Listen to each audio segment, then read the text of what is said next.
Hey there, and welcome. Today, we're going to talk about a skill that, let's be honest, is a total game changer, especially if you ever feel like you're just drowning in work. We're talking about taking real, strategic control of your priorities so you can finally be in charge of your own workload. So let me just ask you this. Does it feel like your to-do list is the boss of you? Or maybe it's your email inbox that's really calling all the shots. You know that feeling, right? Where you spend the whole day just reacting to things instead of actually driving the work forward. If you're nodding along right now, this is definitely for you. You know, that feeling actually has a name. It's called the reactivity trap. It's that nonstop feeling of playing catch-up, like you're just trying to keep your head above water. But what if, instead of just treading water, you could actually learn to surf those waves? Let's get into how. Okay, this slide just lays it all out, doesn't it? It shows the two completely different worlds we can live in at work. Over on the left, you've got the reactive day. It's just chaos, it's stress, it's putting out one fire after another, and you're totally unfocused. But on the right, that's the proactive day. That's control, it's strategic, it's focused, and you are in the driver's seat. That's our goal. So the big question is, how do we make that leap? Well, the secret is all about a really fundamental shift in your mindset. It's about taking a step back from that narrow task-by-task view and starting to see the big picture. So what in the world do we mean by big picture thinking? Well, it's pretty much seeing the entire forest, not just the one tree that happens to be on fire right in front of you. It means you're totally aware of everything on your plate, every single project, every deadline, not just whatever task is screaming the loudest for your attention at that moment. All right, let's get into the practical stuff, the how-to. Here's a really simple 3-step plan you can use to build that big picture and finally get some real clarity on everything you have to do. Okay, step 1, get all your projects out on the table. And I mean literally. You have to get every single thing out of your head and onto one list. You can't manage what you can't see, right? Step 2, note the crunch times. This is so important.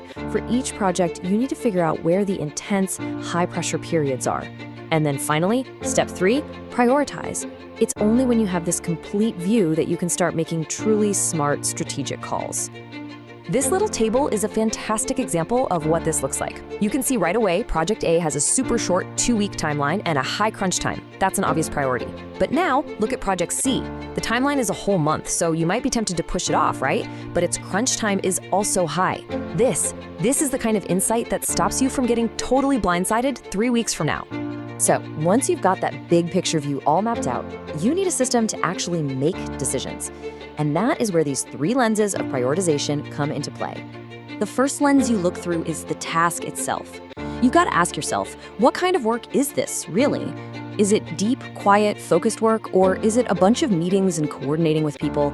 Just understanding the nature of the task is your first filter for planning your time and energy.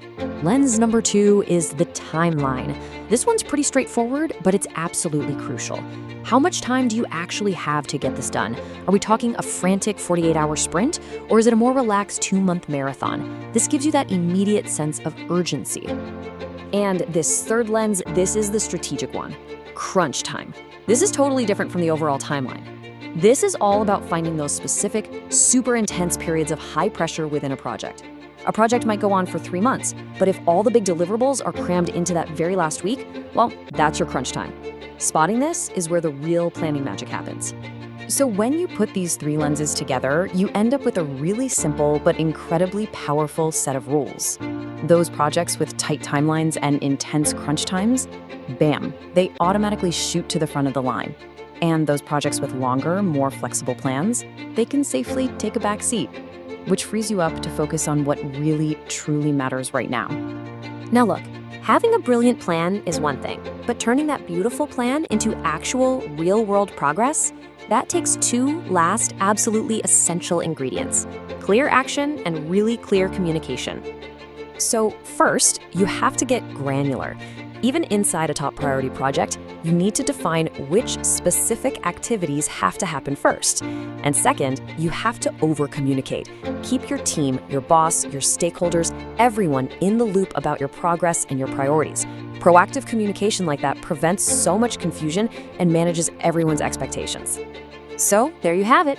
You map out the big picture, you use these lenses to prioritize, and just like that, you've created your own proactive plan. You've officially moved from being a firefighter to being the architect of your own workload. You know, this quote really just captures the entire idea perfectly. Setting priorities isn't just about making a list. It's a fundamental choice. A choice to be proactive, to think ahead, to take control instead of just reacting to whatever happens to get thrown at you during the day. So I'm going to leave you with a little call to action. Now that you have this framework, what's the very first big picture that you are going to map out today? Seriously, think about it, and then go do it. Take that first step, go from reactive to proactive. Thanks for tuning in.